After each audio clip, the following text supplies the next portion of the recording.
Hey, what's going on, everybody? It's Marcus with PCG Discussions coming at you with my Gecko Moria guide. I have this list here that I've already taken to locals. I've seen a lot of success with it. I've dropped very few games against any color. There's a lot of really strong tech pieces that I think nobody's really playing, and I think that you should consider, and I'll explain why. This is going to be a full guide. We're going to cover the top meta matchups. We're going to talk about yellow in general, how to play against the mirror, how to play against Sakazuki. And you're actually, honestly, the Sakazuki matchup is relatively easy for Gecko. We're actually just a little bit better because we out-resourced them with guards that they just can't beat our value eventually in the end of the game. We play Gecko better, we just have a better, stronger early game, we tax their hand, we make sure that we can get 2Ks by swinging lots of sixes while establishing bodies every turn that they basically have to bottom deck or like they lose, and even then it's very, very difficult. Even if they RHL you, or was it Rebecca Hino? Yeah, RHL you, it doesn't really matter. You can effectively get your cards back either way. Then by the time the late game bombs start coming with Gecko Moria, we just have way too many options, and it's just too good in the end. And then we're going to talk about Yamato, because it is a very, very scary matchup for the deck, actually, especially if they're playing the aggro version. Fortress, not as much. You can take care of the kid relatively easy. Only problem is that they put the Rosinante, which you can also remove the Rosinante, with relative ease, depending on what you have in your hand. And then it may be an issue from there if you can get rid of the kid, but you basically have to before they start playing Dofis. Perona. Perona is probably the only other mid-range deck that actually gives this deck a little bit of trouble. A lot of people say that the matchup is very easy, but the problem is that Dofi is basically stronger than any card that we play, and there becomes a point where every card we play out of the trash is going to be 4-drop, and ergo, we just kind of get our cards tapped and then popped for free before we could get attack value with them. So I actually view the Perona matchup as a little bit more favored Perona. I'd probably say 55-45 in Perona's favor. But that doesn't mean that we can't win either. We do outvalue them. Again, we play the game better of bringing cards back than their Rebecca. We also play Sabo in the deck, which just nullifies their entire engine. Sabo becomes like the key part in the matchup, and we'll talk about that when we get there. But first, I'm going to discuss all of the cards, give you the profile of what I'm currently working with, and then we're going to talk about each matchup. I chose the Kaido Dawn just to we got the Kaido Dawn with the black One Piece, but I chose Kaido because, actually, if you don't know this, a little bit about the lore, the reason why Gecko Moria ended up being kind of like fat, lazy, and depressed is because he actually tried to fight Kaido and he lost. And the Beast Pirates and Kaido just like kind of wiped out his entire crew, which is really unfortunate. So Luffy here getting revenge is something that I know Moria would like to see. So for that reason, we've got the Kaido Dawn to represent. We've got our Gecko Moria leader. This wouldn't be a guide if I didn't talk about him. So Dawn X1, when attacking for 2 more Dawn, you may trash 1 card from your hand, trash 2 cards off the top of your deck, and play 1 through the Rock Pilot's type with a cost of 4 or less from your trash. The first thing that I need to state about this card is that all of your effects resolve before your opponent gets to block. This is really, really important because I've had to tell people several times in real life, you do not get to block this attack before I get to resolve my cards. So if I play Absalom from the trash and KO the blocker, then it is not going to block, and the attack is still going to its proper attack target. This also means before they combo, okay? This is really important to note. Your opponent does not get to just toss a 2K down if you play Perona out of the trash and they have 5 or more cards in hand. That's super important because it could alter the cards that they pitch, and you may be able to take another card out.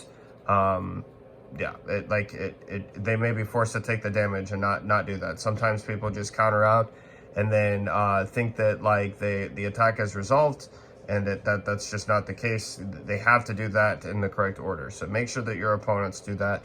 Another thing to really keep in mind with this effect is that there is a lot of options that you can grab. One thing I will say about the Gecko Moria over any other deck is that this is the first deck, probably in One Piece, one that it relies on the trash for a lot of its effects, which I love. Every single game that I've played, whether it be Dragon Ball, whether it be a Yu-Gi-Oh, all of my high competitive games that I have played for cards all revolve around using the trash. And Gecko is the first deck, and it's a black deck, which makes me so happy to be able to do that.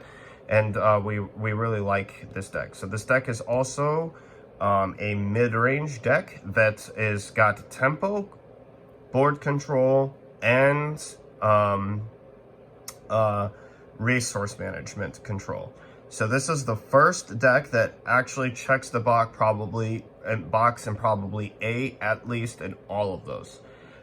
It's, if I had to like rate like from S down to F on what the deck has, it is probably a solid A across the board for everything, A plus to S minus with removal. This deck does not have any true weaknesses other than your opponent having severe bombs in the late game that just are better value than your Gecko Moria. And to top it off, you can still tech in some bombs of your own from black. There's a couple variations that I've been trying online, but I think this is the best competitive list that I've created so far. So without further ado, let's get into it.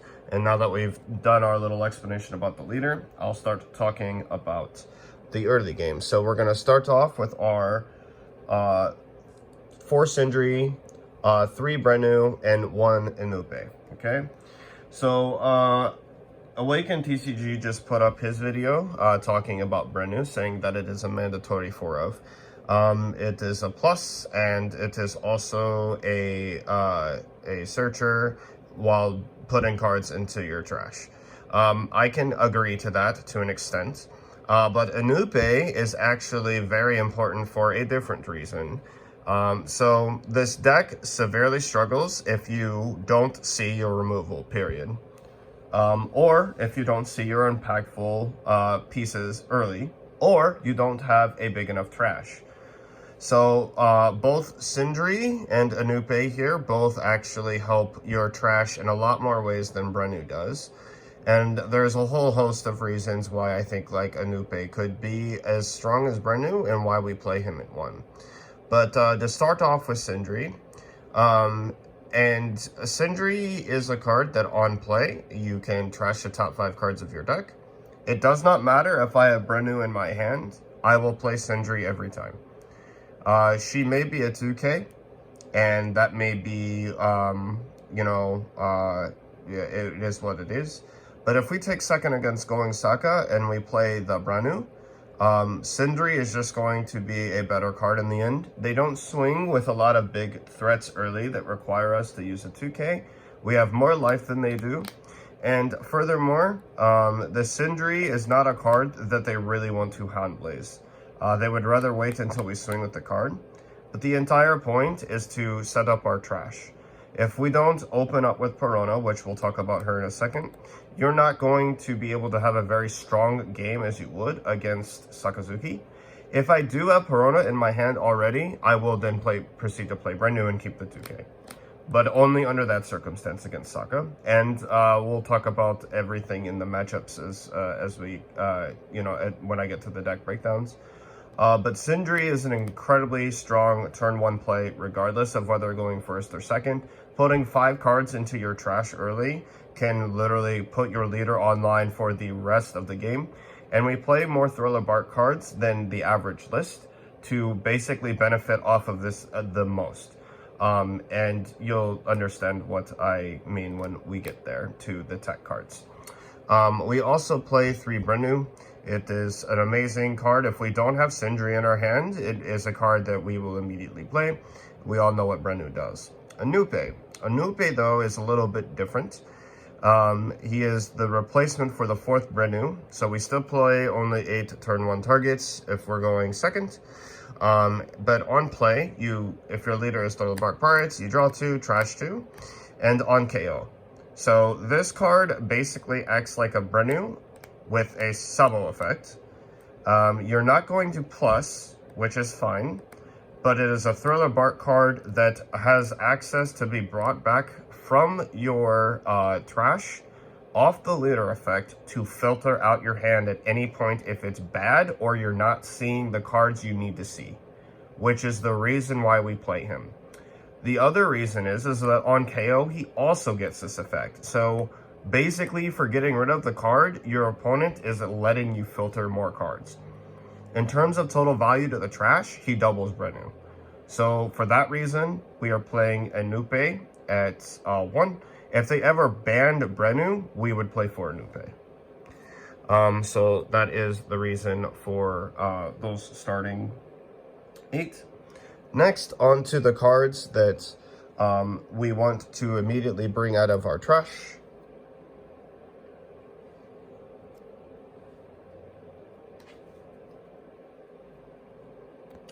We have our 4 Perona, our 4 Absalom, our 2 Cerberus, and 3 Hogback. So Perona on play, if your opponent has 5 or more cards in hand, you can choose one of the following effects. Your opponent trashes a card from their hand, or you give up to one of your opponent's cards -3. Do not sleep on the second effect. It is incredibly pivotal and vital that you remember this, because it can actually help you get rid of boards and break boards that you wouldn't be able to break normally. Remember, Gecko gets to bring a card back for 3 Dawn. So this is an incredibly efficient way, going first, to be able to get the card out of your opponent's hand immediately, which I doubt they are going to go down below 5. If they're going below 5 in their hand, they're playing like Ivankov or something. And Perona is going to be a little bit less effective in the matchup. She's also a 2K, so she's got incredible value in that regard, and she is a 4/5 stat line, which is just nuts. And she also meets the requirement being a 4 or less to be brought back off a leader effect. This is probably the #1 card that I want in my hand going first, regardless of any other card in the game. I do not care if I don't see any of these 8 cards right here. If I see Perona in my hand, again, this is a card that I will instantly pitch to start controlling my opponent's hand. Realize that if I swing 6 with Moria, play Perona, and make them discard a card at 5, and they counter out of it, they are now down to 4 cards in hand. This is incredibly backbreaking against this deck, because the value translation of the cards that I get by playing them for free out of my drop at any point means I always have a play, whereas you will not. You will start getting to a top deck state, and my resource game will be stronger than yours. Establishing a 4/5 in active mode is also incredibly important, because they can't swing at it, and unless you're Sakazuki, going into 4 Dawn, removing a 4 drop, while it may be very easy, may cost a couple resources in hand, on top of the resources that I've already drained off the pitch, and potentially either the life damage dealt or the fact that you countered out. All of these things spell a very, very bad early game for Sakazuki and help us translate into a stronger middle and end game.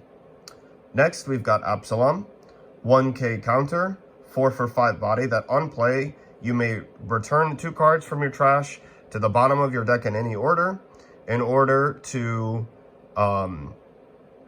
KO a 2 or less card. This card is incredibly important for a number of reasons. Off of your leader effect, this basically means anything 2 or less is going to die. 4 drop blockers that get reduced by Great Eruption die, aka Rebecca. 2 drop chump blockers like Cerberus also instantly die, which it probably comes up a lot more in the pre-release than it does for like anything else. But this card being able to be played off the leader effect and off of Gecko Moria, the Itrap, is just absolutely insane. Because it basically means while this card is in our trash, we have constant access to removal, cheaper than it would be to actually play the card. It's like a half of Rob Lucci, basically, at any time. And this gives us an incredible amount of board control, coupled with some of our other event cards that we will see later. Next, we're going to talk about Dr. Hogback before we get to this card, because I know you guys are probably looking at this card sideways, saying that this list is terrible and turning off the video. I hope you don't. But I will explain this card and how it's very pivotal here in a little bit. With Dr. Hogback on play, you may return 2 cards from your trash to the bottom of your deck in any order to add 1 Thriller Bark card from your trash to your hand. Dr. Hogback is incredible for a number of reasons. You have to pitch a card in order to play a card from your trash. By pitching him from your hand and then putting him to the board, you are plus 2ing. Okay, you are playing the card, and then you're adding another card. Off of Gecko Moria 8-drop, between this and Brenu, it is another plus 2. It's actually like a plus 4, because you play the Moria down and you get 4 cards that you did not have before. Dr. Hogbeck has a lot of amazing value. He has a 4/5 stat line that can be played off the leader, and therefore we play him at 3 because he is our recursion. We do not want him early, and we want him basically in the late game to supplement our hand and refill it full of 2Ks while asking our opponent to break the board.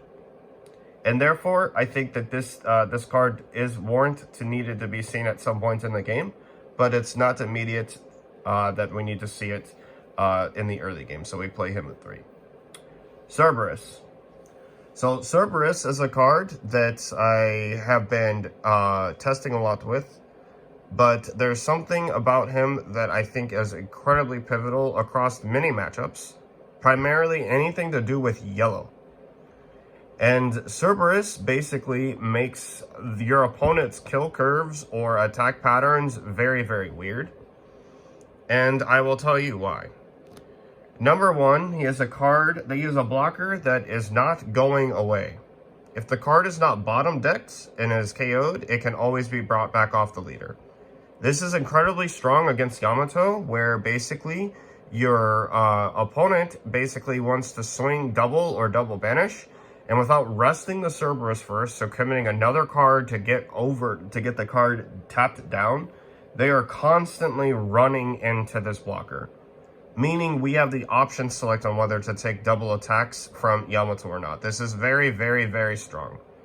Against Katakuri specifically, their bigger card swings in the mid to late game will not really matter. And furthermore, against Big Bomb, you can basically play him out either off of your Gecko Moria or your leader effect. And then now the first 12 Big Mom swing is basically ate up by a chunk blocker. If they want to spend, now Amara will rest it, and they will, that's a fine play to rest boost 3 to get rid of the blocker. But the issue is Thunderbolt is also an issue, because if they Thunderbolt this card, and simultaneously I just bring it back off leader effect, then they have just wasted a Thunderbolt. So this card generates a lot more value in a lot of matchups than people actually give it credit for. And sometimes the way that you can work out your Dawn play, like at 6 Dawn, you can play this card and a Borsalino, and then really make Yamato sweat, because there's not a lot they can really do if you've attacked first with all of your cards to be able to now force you to get rid of your blockers outside of playing Hody. And again, like between this Sabo, Borsalino, it gets very, very difficult for yellow to start to be able to KO your cards. And this is a cheap card that can be played alongside Sabo as well.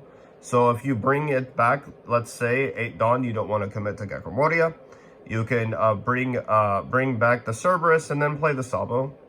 And this is a relatively strong play against Yamato in general, or against Katakuri or no. Just putting these bodies on the board, and then saying essentially that my blockers cannot be KO'd by effects is very, very strong. Also, the fact that we play multiple cards from our trash every single turn, like with our leader effect, being able to swing 6 into like an Ohm, and then like play Perona and make them pitch a card, makes it very hard to protect it. And yellow is running more bricks, so their cards die a lot more easy than they have previously in the past. So for that reason, Cerberus is actually an incredibly strong card that I recommend that you try it too.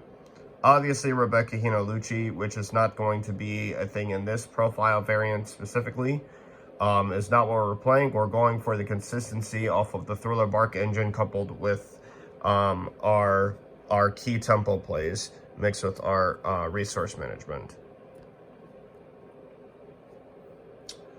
Next, moving on to some other important mid-game cards. We've got 4 Borsalino, 2 Kuzan, 4 Sabo, and 4 Lucci. Each one of these cards has a purpose in their own right. The worst of these cards is probably Kuzan. Kuzan is probably the only card that I go back and forth with wanting in my deck and not wanting in my deck. I almost want to put Rebecca in here instead, and then maybe find a couple spaces for Hinas. But the reality is that there is lots of value to Kuzan that just can't be, like, understated. There are matchups like against like Yamato, for example. They have no way of getting rid of the card. Against Uta, they have to rest it. Against Gecko Moria in the mirror, it gets very wonky without a reduction card like Suru or something else. The card basically sticks. Against Katakuri specifically, they can get rid of it with Gidatsu, but they also like to aggro you down early so that they can put you in a bad position with 7 Mom. So you don't just trash your life and they get more triggers and all that other hot nonsense. Anel, same premise as Katakuri. So yeah. Against Reiju, specifically, they have no real way of getting rid of the card other than to return it to your hand. And if I play Kuzan and draw every turn, and you're just going to continue to spend Niji to bounce him to hand, it's better than spending it on Yonji and then killing me. So I would prefer to keep the card on the board. So there's just a lot of things that they can't really do about this card without Niji, and it's weird. Borsalino, no need to really talk about this card. It is an incredibly powerful blocker. It is your strongest piece against yellow defensively, aside from Sabo, and it is also incredible in the mirror. That's why we played it 4, because I expect the mirror and Sakazuki and yellow to be very popular. I think it warrants being played at 4. The card, honestly, is completely cracked in the mirror. This and Sabo, him and Sabo are just way too good. And we all know what he does at this point. Sabo, same thing. We all know what he does at this point. But the filter effect is actually very important. Putting cards like Lucci in your trash for your 8-drop Moria is extremely, extremely strong. Furthermore, the fact that you can make your entire board immune to KO means that Absalom and Lucci are literally, like, negligible, which means all of Gecko Moria's removal are actually just in the trash. Literally, like, they'll just sit there. Furthermore, Sabo is a card that also helps us set up getting our key plays for later. A key Sabo or a consecutive set of Sabos makes the mirror match extremely easy. Next on the Rob Lucci, one of the highest value cards in the game still right now, 4 for 6, although I believe that Kikunojo is a way better card than he is. Because he doesn't get to be played out of life for free as a trigger. But the bottom line is that the key with Rob Lucci is that he can remove multiple cards. You have to have the other cards to supplement him even more than in Sakazuki, because we don't have a free reduction off our leader effect. So it's a little bit harder to use him, but you get insane value between him, your 1-cost event cards, Great Eruption and Ice Age, especially your 9 and 10 Dawn plays into the Gecko Moria 8-drop. Furthermore, being able to play Hamelpo off of your 8-drop Gecko Moria is going to be incredibly powerful. And never sleep on the fact that you have reduction in your hand, and Perona is a -3 to your opponent's cards that can be brought back off of your leader effect. We do have ways using our leader effect to get cards to the board that can reduce in our Perona 2K. So this can also be a tool to help set up Lucci to make cards be able to be KO'd easier. Also bear this in mind when it comes to Absalom. 1 Ice Age and Absalom outs a 7 Mom. And then if you have some other reduction, you may be able to do the same thing with a Lucci. So bear all these things in mind. These cards are all incredibly powerful. All of the 4 drops being able to be played here off of Gecko Moria 8-drop is incredibly powerful as well. So these are just some things that you have to bear. And then furthermore, the Sabo just... if a Sabo is played after you played a series of cards, out of your off of your 8-drop, your opponent is just going to be dead in the water or broken. It's just, there's not a lot they can do.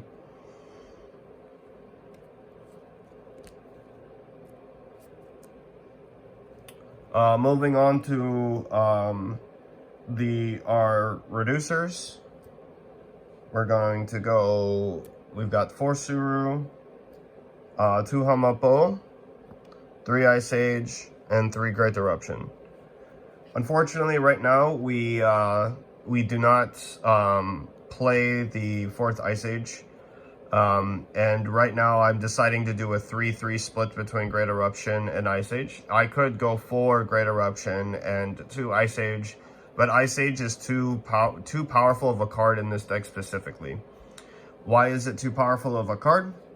Well, the fact of the matter is we don't have free reduction like everybody else. Also, to make our 8-drop Gecko Moria as effective as possible at removing cards from our opponent, this Ice Age comes incredibly clutch against 7 cost or lower cards, as well as being able to flat out remove multiple cards with Lucci if we have any other reduction effects, aka Suru or Great Eruption. I may try to fit something in for the Great Eruption, but another Great Eruption, like maybe cut a Helmepo or something else somewhere else. But take a note that if I play Ice Age at 9 and then 8-drop Gecko Moria and then bring back Helmepo, that is a 7 cost and a 4 cost dying to Lucci.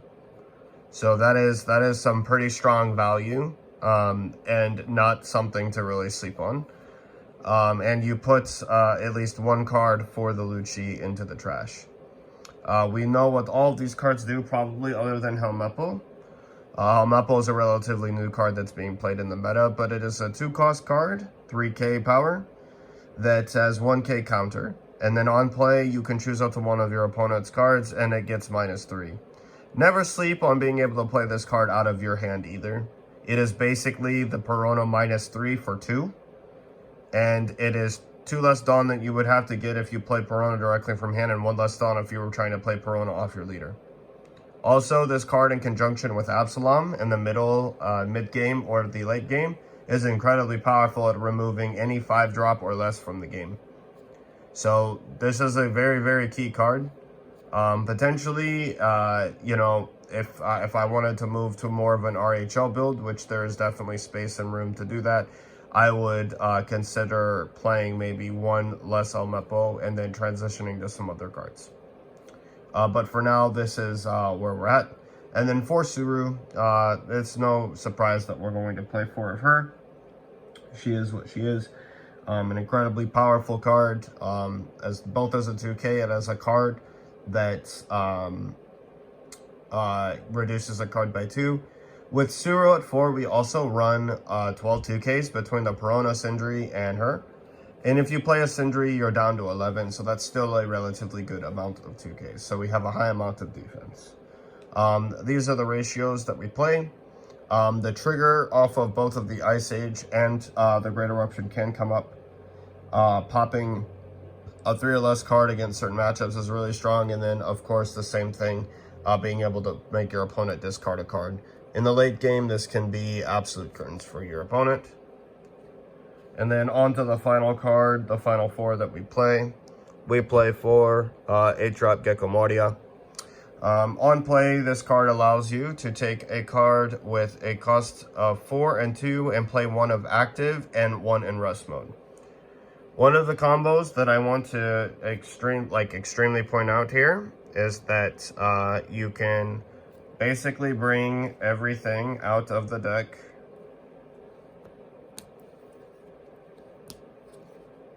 except for Sabo and himself.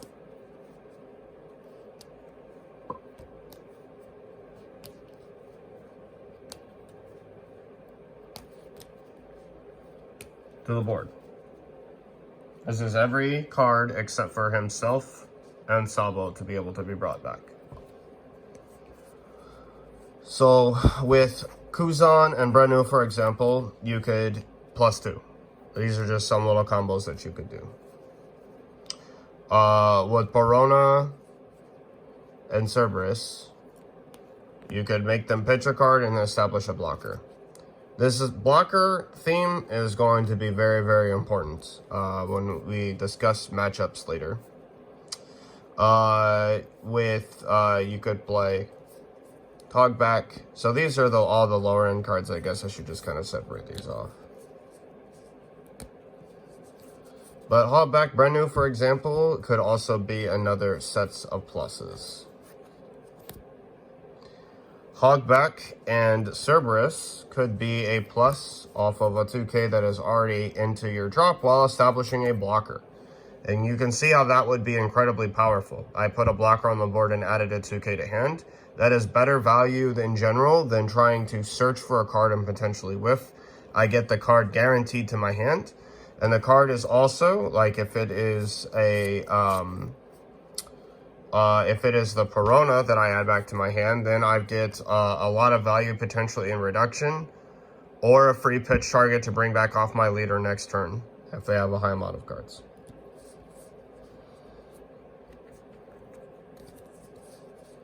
Epsilon, Suru, or Helmeppo, if you have it. 4 cost or less dies, a 5 cost or less dies. So you can see that there's lots of combinations that you can make. Obviously playing Borsalino and then either this or this is really strong. Because the reality is that if this card lives on the following turn and that you still have the Borsalino because you protected it or whatnot, you will now have 2 established blockers. This is sometimes something I will do because they will then actually attack this card, which then serves as a block if they want to get rid of it. Now, if they have like a brand new or something that's face up, obviously don't play this card, play something different. But it's just something to consider or think about. And then obviously you have Rob Lucci. I cannot talk about the Gecko Moria being played without either discussing Suru or Helmeppo being played off of it. If you played like an Ice Age at 9 Dawn, which is when I really like 9 or 10 Dawn is when I really like to play my Gecko, and I really like to go first with this deck. This is a very good going first deck, but we'll talk about the matchups that you want to go first and the matchups that you want to go second. But the bottom line being that now this on top of like the Ice Age or the Great Eruption, you also have a 3 cost reducer to something else on the board. So now effectively we can kill with him a 7 cost and then a 4 cost, which is just really powerful with the Lucci. Other than that, obviously our Gecko Moria is a high value 8-drop play, being an 8 for 9. He has no counter. Multiples of these in succession while establishing defense or removal are going to be the key to winning the late game. It's also very dependent on your other removal assist cards like Ice Age, Suru, and or a Helmeppo. Because at 10 Dawn, you can still play a Helmeppo and reduce something for 3 and then bring another Helmeppo that's in your trash bag. Remembering these like nuanced little key plays are going to be the consistent to mastering the consistency needed to master the deck and basically advance your game state forward so that it's just overwhelming and then they lose eventually. Playing 3 bodies a turn is how we get our value. So being able to do that is very, very very special that we get to do, because we get to set up our trash so well while giving such a breadth of options and diversity to be able to play off of this card. It is not that Sakazuki, for example, pitching a card to draw a card every turn does not get to do that. They absolutely do. But the reality is at the end of the day, we are going to be in a position to play certain cards more effectively from the trash throughout the game and then be able to have options with this 8-drop to seal the deal. Okay, so let's talk about matchups and get to that section of the video, because I know that's one of the reasons you guys are dying to see this video in the first place. So let's talk about every matchup that I believe is going to be a top meta matchup that you're going to run into. So all of yellow, that will be Enel and Katakuri. You want to go second. in general against Katakuri. And now it does not matter which one you go for. You want to be hyper aggressive against Katakuri as often as possible, swinging at their leader, and hopefully removing the cards that they play at the same time. Unfortunately, when it comes to Kikunojo, which is one of the reasons I absolutely detest yellow right now, I do not believe that card should have ever been made. Kikunojo is a card that basically you have to ignore. And simultaneously coupled with the Paraspero, if you can get rid of it, get rid of it. But Kikunojo is just a card that you're okay with a swinging 6 in the leader, playing Perona, making them pitch a card from hand and saying, get another life. But the way that you play around Kikunojo against Katakuri is staying above 4. Staying at 4 or above. So if you go down to 3 life, Kikunojo is going to get her effect. And Katakuri players have a very bad habit against you in general on 4 Dawn tapping down for that Kikunojo, which is fine that they do that. But if I have the ability to play down Absalom out of my drop, and I have a Great Eruption or Siru, I will immediately KO the Kikunojo at that point in the game. Otherwise, she's just an annoying 4 for 6 that's just going to grant them life. In general, you want to keep your life total relatively high in the matchup so that their 10 mom is not going to just break open the floodgates to kill you. But crafting your kill turn before they play the 10 mom is very easy to do with the A-drop Moria. If you on the odd play, which we generally are because we like to go... they like to go first. So if they win the die roll, and here's the thing about every single matchup.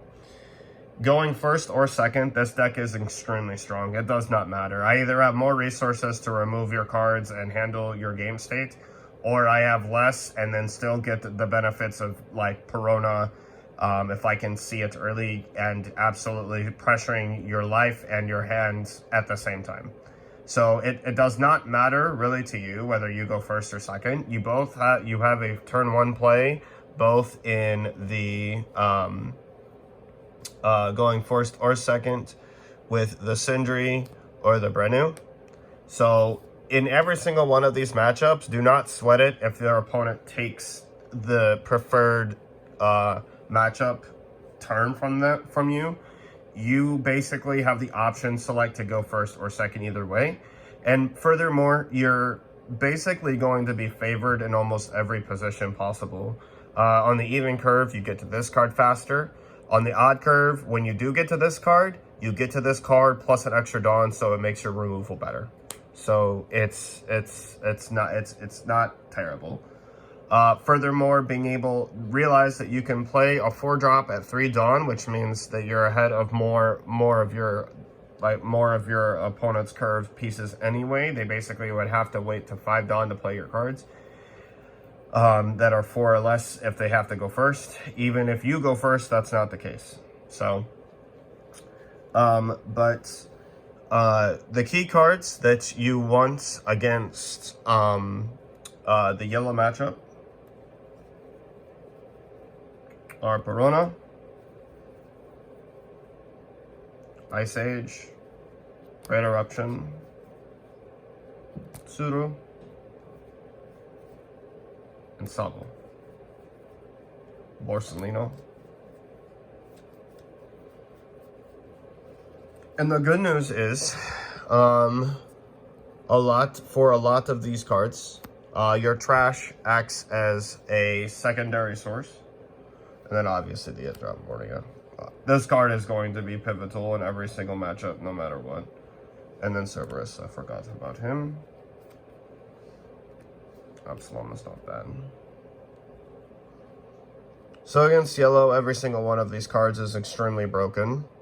Sabo is extremely strong against yellow because making your entire board that you've established over 2 turns not KOable is going to make your opponent a very sad day. I've literally won games because my opponent has had 2 Thunderbolts in Onami and they basically took life hoping to get some stuff, and I'm seeing like 6, 7, 7, like 6, 6, 7, after I played Sabo, and they are absolutely crying because their Onami and everything just does not work. So it is what it is. In the curved line, you basically want to establish Perona as early as possible. We want to tax their hand while being able then to convert her into a swing. When they swing back at this card, it is almost not worth it to defend if they have 6 or 7 cards in their hand. Because then I will just replay her from the trash, make them pitch, swing 7, establish her as a body again. Which is one of the reasons why this deck is so strong, because going after the board almost feels terrible because you're just going to get the card replayed against you and it's going to reestablish the value that it has. Furthermore, Borsalino is incredibly powerful because it's a card that cannot just be removed off of KO effects. So this card can be Gadatsu'd, and at 4 Dawn, for 4 Dawn, playing this card down against Katakuri and against Enel is going to prevent them from being able to outright remove the card with Gadatsu going into their 5 Dawn. So if you go second, this card is a very strong play. Still very, very good. Furthermore, the 8-drop at the end of the game is going to be key in removing 7 Mom and combinations with these cards. You can sometimes get rid of a 10-cost Linlin as well. And if they turn a 10-cost Linlin sideways while this is on the board and you played 1 or 2 of these, they're going to be in for a complete world of hurt when you start turning your cards sideways, because by the end of the late game, by the time we get to the late game with Katakuri, they have like 3 or 4 cards in hand. They are not going to have a lot of cards to defend their 10 Mom. And like I said earlier, yellow runs a lot more bricks between the Kikanojos, the Omarus, the Tenlins, the Parosparrows. You can see how like their hand gets pretty cloggy pretty quickly. And they just eventually run out of counter and you run them over. Also, Gecko being able to establish, when you establish your cards, and this is really key, forcing them to have to rest this and possibly attack into this card because it's going to develop them a body is very, very key. In the Enel matchup specifically, you don't really worry about the fact that this card is sideways unless they have a lot of cards to remove it. In general, Yamato is going to be able to KO this card, but if they commit to KOing this card and then swinging 6 over this one, you'll just defend it with a 2K in hand and be fine. Because this card has such a high breadth of power already, getting rid of this is relatively not good. And if they choose to not get rid of this card, right? If they have the ability to get rid of this card and they choose to get rid of it instead, this is a wasted pop on their turn because now you have a blocker against the Yamato on the crackback, and then you play down another Moria and play another 2 cards, or do you play Sabo? And this is also where Sabo is extremely strong because Sabo means that they cannot just KO your board after it's been established. So if I on the following turn after that play down like Borsalino Sabo or something like that, or like Sabo into something else, I now have a card that protects my entire board, and I can bring a card back off of Moria in active mode and then still play Sabo and have 2 Dawn left over maybe for a Cerberus or a brand new search or something else. Which I will then do the Breno Searcher and do all that before I play down the Sabo. And now I basically have 2 blockers with a 9K, a 5K, and a 3K on the board. My board is huge, and now we have 4 attackers to go at least with this Trump blocker here, a Cerberus, to be able to then crack back at my opponent. So very, very powerful. And that pretty much does it for the matchup against yellow. Against Enel, we all know that we want to craft a kill turn that involves getting at our opponent's life. With Katakuri, you have to run through the triggers. You are allowed to trash life with this leader a lot because trashing life can just be putting resources into your drop area, so it is not as painful. The next yellow matchup that we need to talk about that is incredibly strong is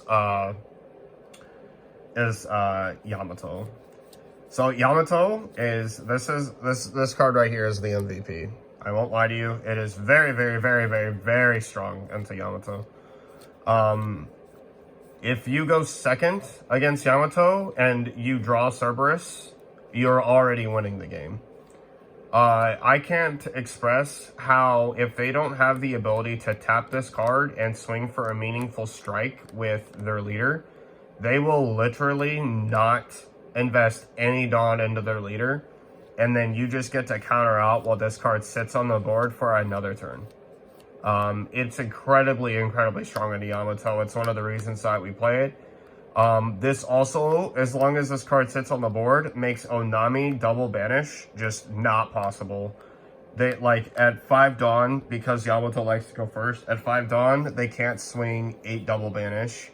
They can't invest into that play at all. They have to play Sugar or something else and swing 7, and 7 is a lot easier to get out of than 8 because it does not require 2 2Ks. It requires a 1K and a 2K. And furthermore, they rested the blocker, which means even if I have to take the damage, going from 5 to 3 and trashing 2 cards, which isn't always bad for me. Furthermore, now this blocker is going to be there for the next time that they do it. I will say that in general, playing into the matchup against Yamato, it is okay to take the first double strike. It's the double strike vanishes that you want to avoid. The only issue is that if you're playing against the yellow variant, you are going to turn Kikunojo on, which she is a major pain in the matchup. Other than that, Cerberus just generates so much value in that matchup specifically that it can be very backbreaking for your opponent.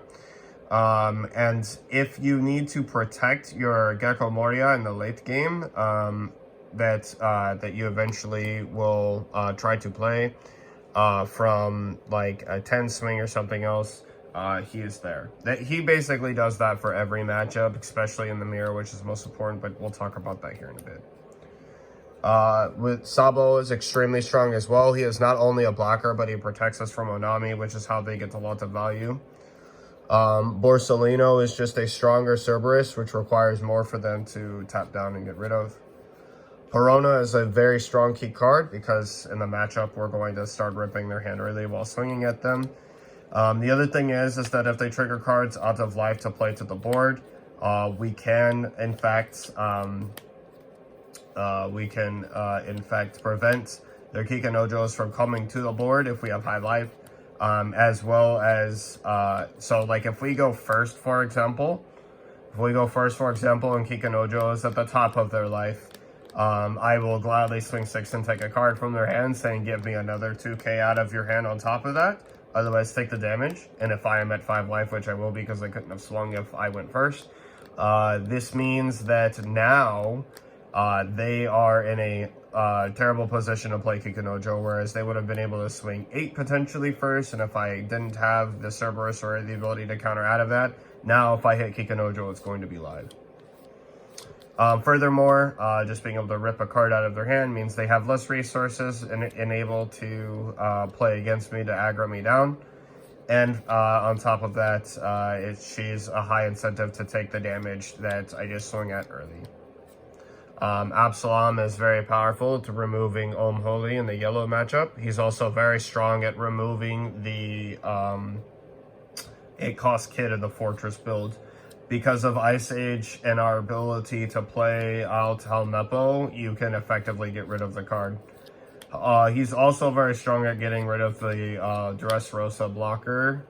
I had a game where I was playing against Fortress Kid. They had the Rosinante on the board. I just tapped 4 for Absalom, and then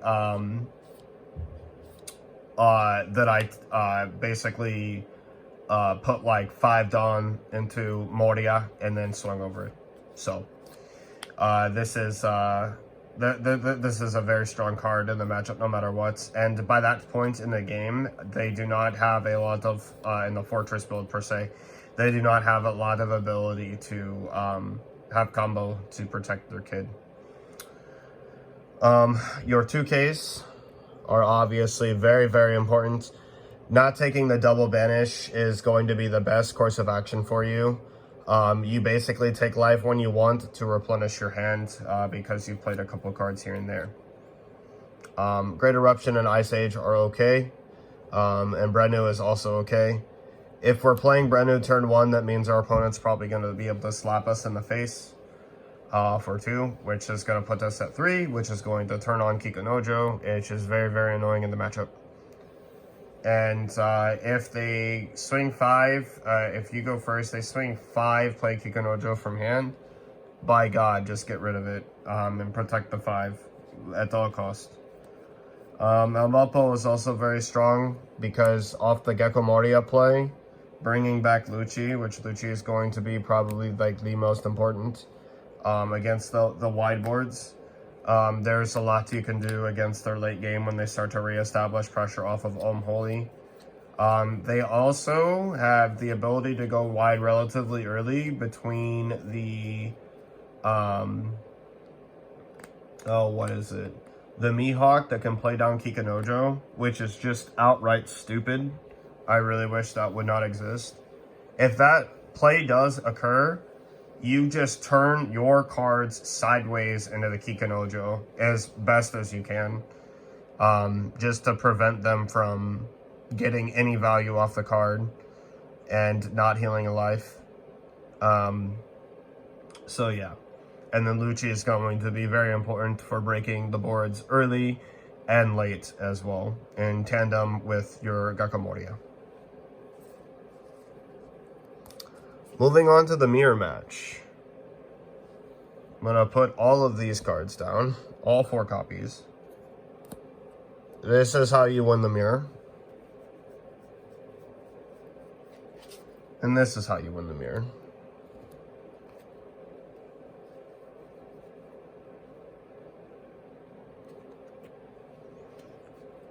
These cards right here are so pivotal in the mirror match. They are not, it is not funny whatsoever.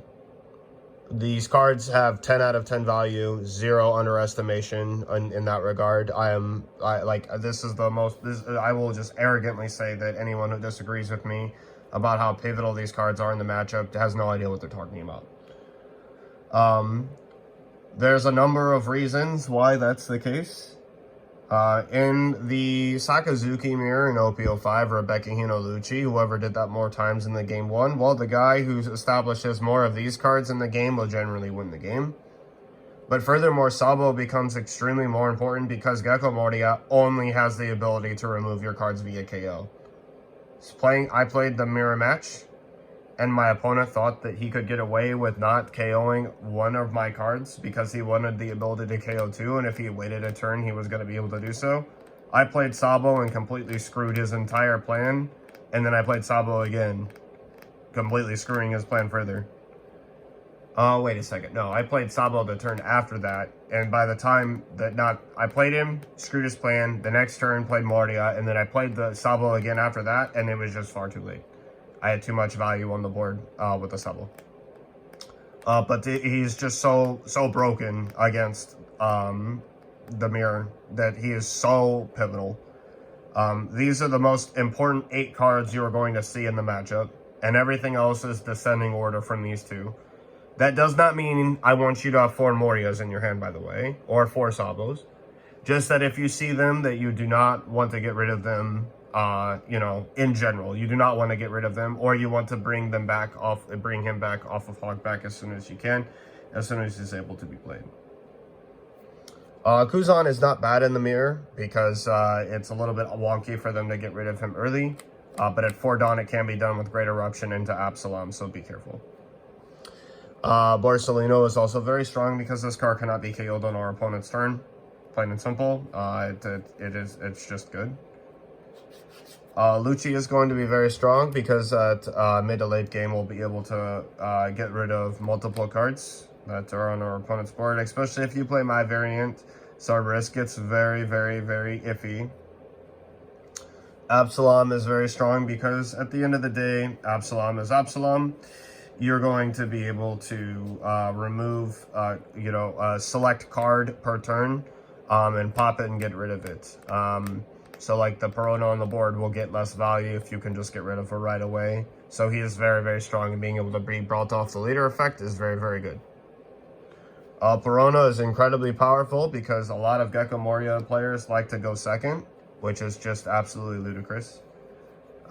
This deck is extremely strong going first, and if you make me go second, I will gladly swing 6 at your life and rip another card from your hand.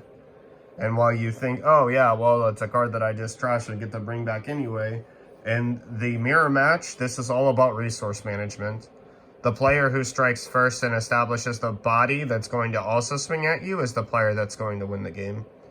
The fact that the most Moria plays on in the mirror going second are going to be swing 7, play Perona, or go interruption into your Perona, then play Absalom, means that I'm going to be ahead in multiple ways. You've just used a reducer to get rid of a card that I'm going to replay. The card that you just used to reduce in general replaces the card in your hand. You've KO'd the card, and now I'm going to be able to not only on my turn have more Dawn to do the same thing that you just did, and I'm going to take the damage, that you're going to lose another card while I swing for more damage than I did before. And as soon as you turn the Absalom sideways, my Perona now has a free attack target along with my Moria that attacks your hand even further. And you can see why like going second is not necessarily just the best, because you get to this card well. But all that to be said, it is very dependent on having the Perona, but we have multiple ways to go first and still be very, very strong. So for example, you can think of Perona basically as your second going first turn, which is where Sindri comes up. Sindri is a very strong card in the mirror match, simply because I get to put more cards in my trash, which means my cards that filter back between this, the Hogback, and the Lucci, the Sindri is going to just guarantee that we have enough cards in our trash to be able to filter back and not lose out on advantage.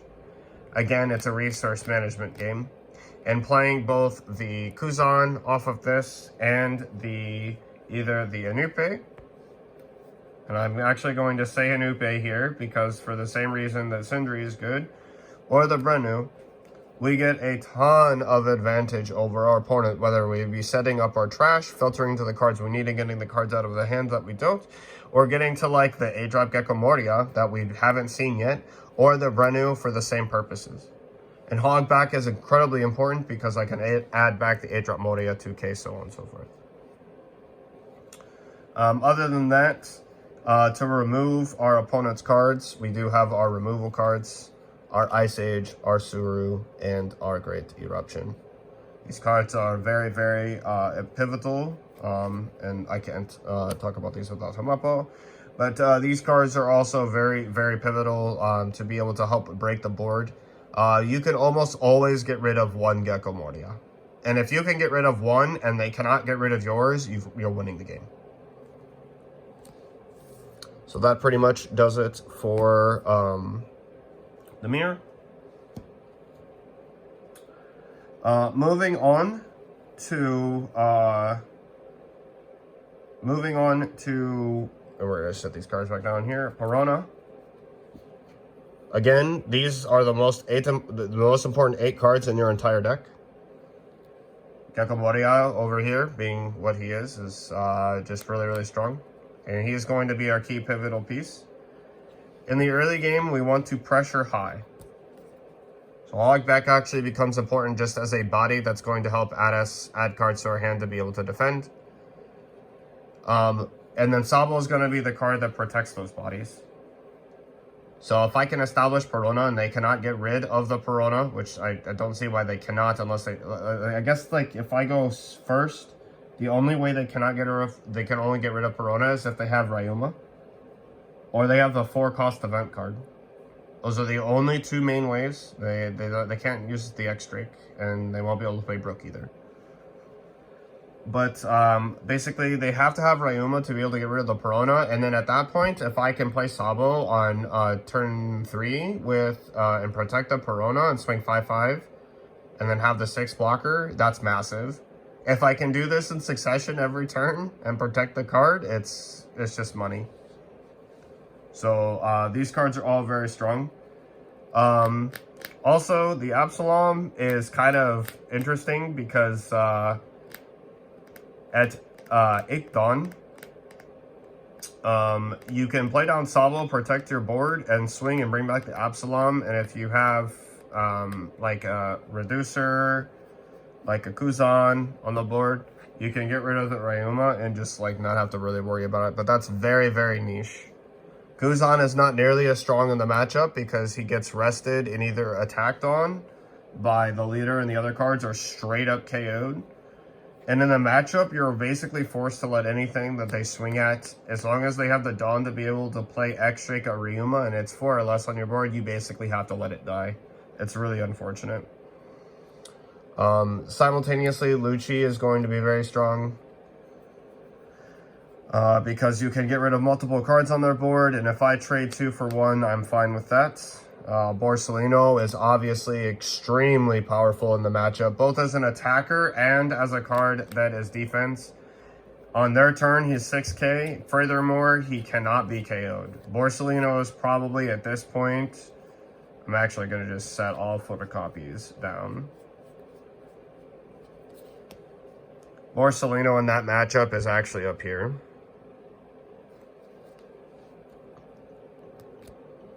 He is that important.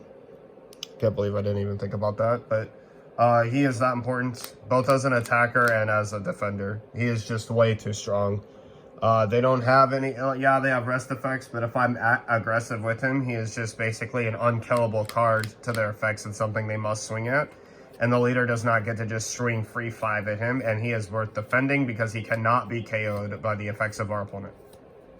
Which means he's going to get further attack value. That's another card that if you bring off of Moria is very, very powerful. He's probably the first target and that we talked about that just has matchup winning. Cerberus is kind of weak, but he can be strong against like the successive Dothi plays. Because if you play your Moria and play out a blocker, depending on what your life state, you may need that extra blocker. Now, they can rest him, but they can't rest multiple blockers. So, Sabo is another card that gets out of reach of the leader, but they can also play reduction in order to get him in range to be able to rest with the leader. And then KO'd off of whatever effect that is. So, do watch out for that. Your Sabos are just not guaranteed. But Cerberus can also act as like that card. If I play like double Borsalino and then this, like down on the board, like it's going to be pretty hard for them to kill you through that. But keep in mind that our entire board is basically susceptible to getting tapped and then, you know, destroyed by Dofi. Your reducers basically come in to help you get rid and clean up the board. Unfortunately, if it's Ryuma as the card that you're cleaning up, something's probably going to die. So just bear that in mind. But attacking into Ryuma with cards after playing Sabo feels good. Because you just... you're either going to tax their hand or they're going to lose out. Sakazuki. Hey, Sakazuki. This card is super important.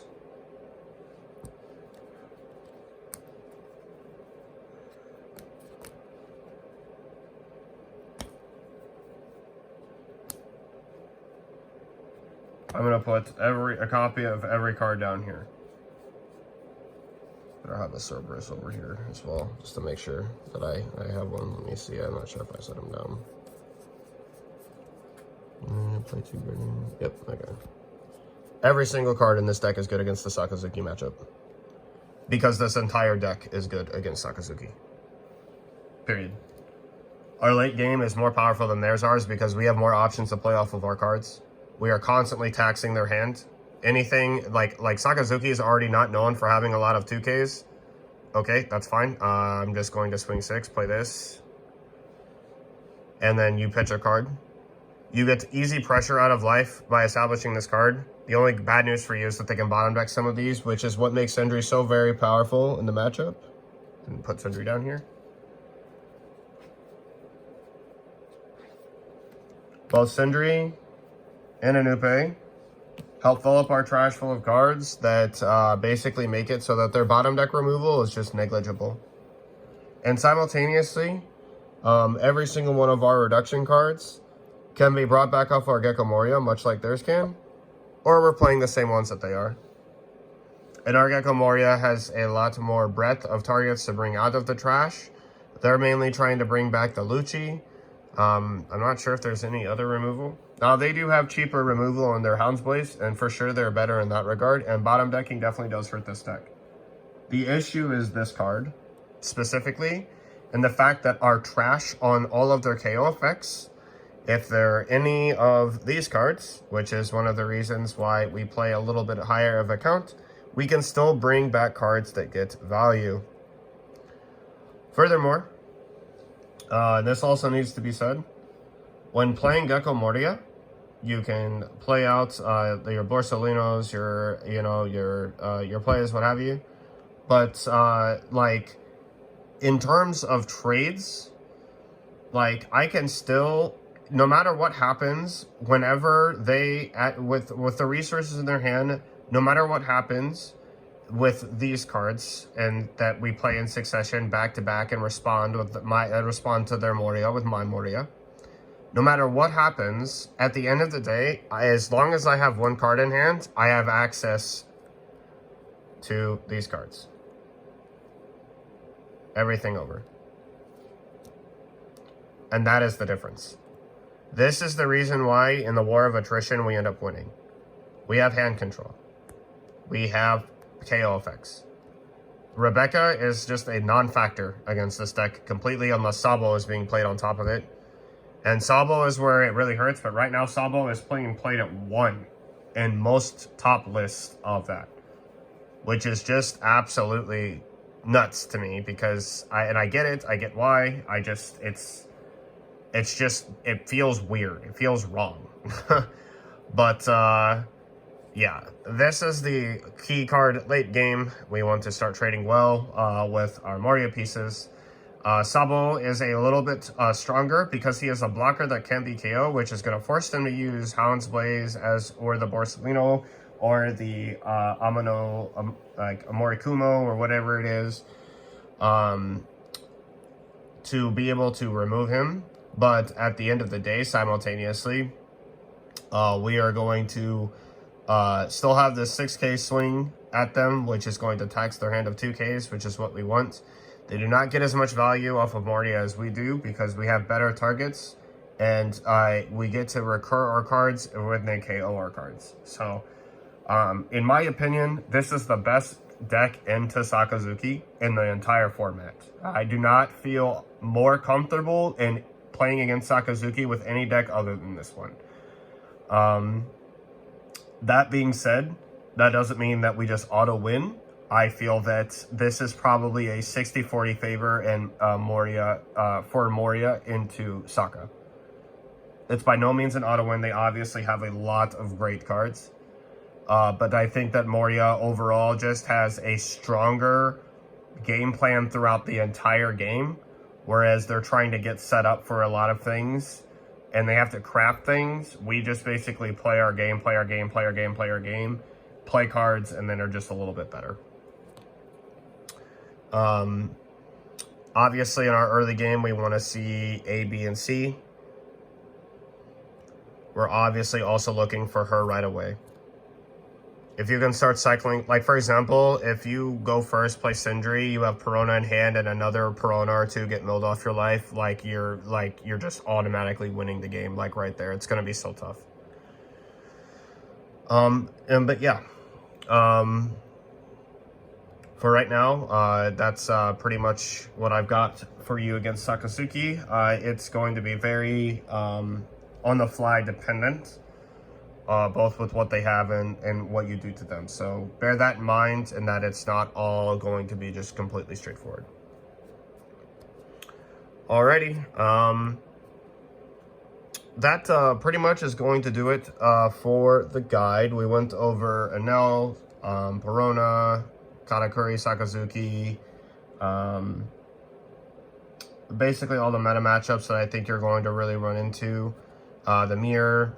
Furthermore, against, I guess, a couple honorable mentions. Zoro, you get to pop their cards for free. So don't worry about that too much. Absalom and Lucci are still really powerful. Furthermore, when it comes to Reiju, bear in mind that Reiju's cards, well, if they get to judge, it's kind of a problem, but other than that, you're just winning.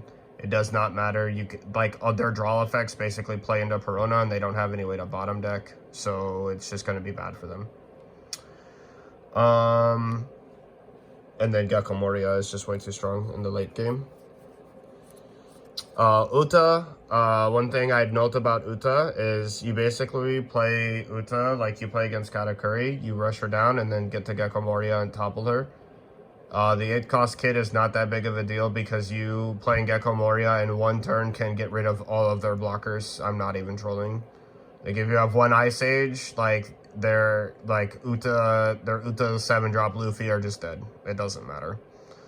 So you basically save the Ice Age either for the kid or you save it for their 7-drop Luffys. And then it's a war of attrition. You have 5 life just like they do, and you are going to be able to tax their hand every turn with Perona. Other than that, that's pretty much does it for my comprehensive meta guide for Gecko Moria.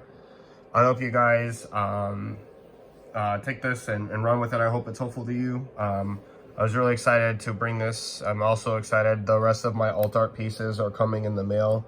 So my Absalons and my final Perona. And then hopefully I'll be able to get the alt art Surus and Ice Ages out of the Bandai collection. So then this deck will be fully blinged out. This is my favorite deck in the game, and I hopefully have given you guys some good matchup advice.